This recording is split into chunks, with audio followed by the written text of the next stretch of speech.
today we're going to compare Sméagol in the animation and the live action, and also some Nazgul. Let's go, Precious! Yes!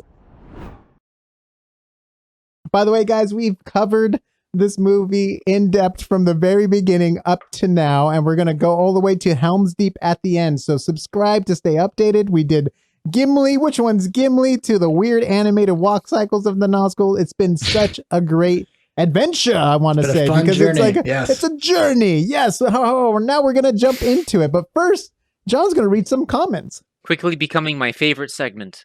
So we have a comment from Robert Phillips talking about the Balrog episode, one of our favorite, also known as Man Bear Pig, saying, thanks for covering this. I got here after searching for 60s Spider-Man Bakshi era. You guys covering that yet? Vine episode number 30 is my favorite. And then we have Mustafa Mohammadi saying, Balrog looks like a gorilla with wings.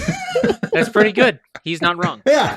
Yeah, he's not wrong at all. Very good. Yeah, you know what? I remember when I was in graduate school, when I was taking my paint and roto class, which is a visual effects technique, and we talk about that on the channel quite a bit. But I remember the first thing they showed us to illustrate how roto can be done for creative means was showing those old Superman and then stuff like that. Oh, yeah, roto, Superman. things like that. Yeah. So it's cool that that's thought of by other people as far as the artistic merits. It was the Fleischer Brothers, right? I can't remember Max and David Fleischer or something. Yeah. They did all the Coco out of the inkwell or something like that, or the clown out of the inkwell. Betty Boop, like all those early rotoscope stuff. They were the pioneers with that stuff, which was freaking awesome. Yeah, so a lot of good background on that, and this is how Nick and Kyle met. Was working, doing a lot of roto 3D conversions for things like the Avengers and movies like that. So kind of a fun little backstory and how we all got together here too. It was the only good thing that came out of it. No. All right, guys, Sméagol. Okay, so Sméagol is introduced just like kind of in the movie, sneaking up on them, right? What a difference. Oh my gosh. What a difference from the movie. Definitely not the threatening kind of Gollum that we are familiar with from the movies, right? Yeah. He seems kind of lost. Yeah. Well, it's kind of funny. I mean, I remember reading, or I think it's the special features for the actual Peter Jackson Lord of the Rings. They were saying when they got to the Gollum Sméagol section, they're saying, yeah, everybody has a very definite view of what Gollum and Sméagol look like, but everybody has a different view. And so this was a very hard character to try and nail down. And obviously, since Two Towers, Return of the King with Sméagol did so well, that's how we kind of tend to think of him. But there's been a lot of depictions, and this was definitely a different one for sure. Yeah, it's kind of like a C-3PO stiffness when it comes to the animation too. Mm-hmm. Yeah. I also kind of got like this subtle effeminate vibe from him as well. Like he belongs in Haight-Ashbury or something, Like I don't know. His pipes are cracking me up so hard. Sorry, continue. John, come on, keep it together. No. Okay, sorry. Hobbits won't kill us. Nice hobbits. No, we won't. Oh, yes, indeed. Nice hobbits. But I love how they kept the rope in and the whole like, it burns us kind of thing. And like the wrestling match and putting the sword to the throat, like it was great. Like it was great to see that. They actually captured quite a bit of his lines pretty well. Like from the books to the movie to the animation, right? It's all captured pretty well, I think. Mm-hmm. Very good. This is a more, I guess, would you say a faithful to the book presentation of this stuff, or I don't know. I feel like the animation, they have to condense it even more than the movie. Yes, did. For sure. Yeah. Oh, yes. Right. Yes. So like, I want to say yes, but then I'm like, they just didn't have time for it. Well, and it's interesting because in the other portrayals of Gollum that I've seen, I love the the early animated Hobbit and the portrayal. I mean, he's almost Gollum. like a cave crawler. He's like this cave crawler.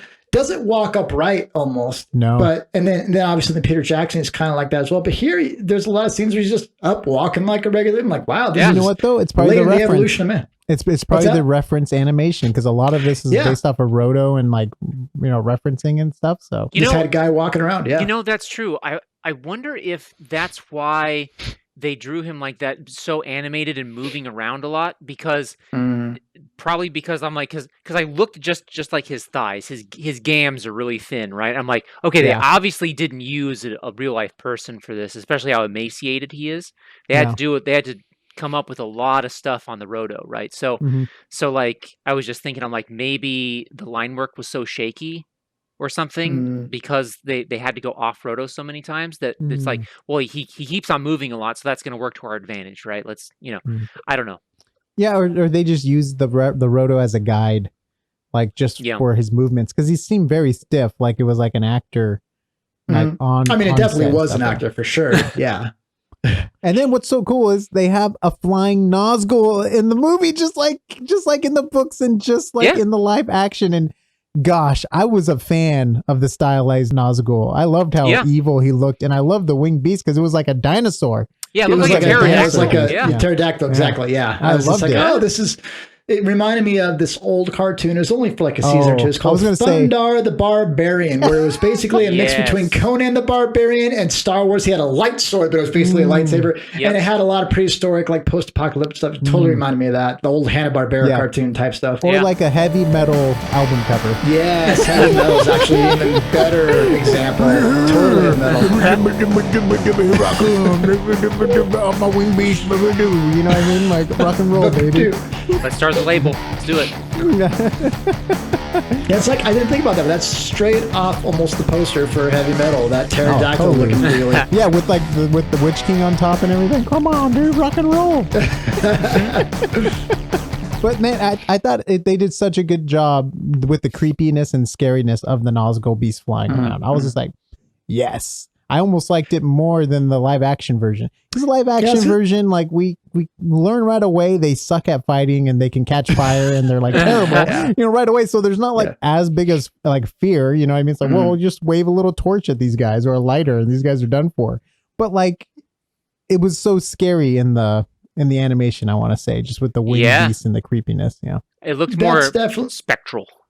Yeah. Yes. Yeah. And that's definitely something I liked more. I mean, one of my most disliked scenes we talked about when we were comparing the animated and the movie is that scene at Weathertop where Aragorn and the Peter Jackson version just basically beats down all the Nazgul at the same time. Like, well, they don't seem intimidating for the rest of the movie now because one guy. Yeah, well, it is what Aragorn. It's Vigo. It's not Aragorn. It's Vigo. And that's who it is. You know what's even crazier? That was his first day on set. Oh, I didn't know Wait, that. for what? So for which one? The Vigo, like when he fought on top of Weathertop with the Nazgul. That was Vigo's first day on set of filming. Was after that he placed. Interesting. Yeah. And crazy. He like picked up the sword and he just was meant to play that role. He's a good. I've been watching some of his older material lately, and he has a lot of good. He has older material. Really Come on, he's only known as Aragorn. I'm just kidding. I'm just checking. But you know what? I agree with Kyle very much. The portrayal of the Nazgul in this, they're a lot more menacing feeling. I mean, they look really cool, and I love the horses look in the live action Peter Jackson stuff too. But the animated quality to them in this, well, when they're gimping around, is a little bit weird. But they definitely have some cool look to it, and the pterodactyl, beasts look really cool as well. All right, guys, so let us know. We've had a lot of depictions of Gollum / Sméagol over the years. If you have some artwork from Lord of the Rings you've seen over the years, that's your favorite portrayal, maybe link that down below on Google Images or something so we can check that out. I'd love to see that. If you liked this look for Sméagol and Gollum more than any of the other animated or live action content, let us know. And also the Nazgul as well. The ring race, cool looking guy. So let us know that. Check out Picos with a 0 for all of Kyle's cool Instagram artwork. Check out AsArt.space for the audio and video links. And we'll see you on the next AsArt.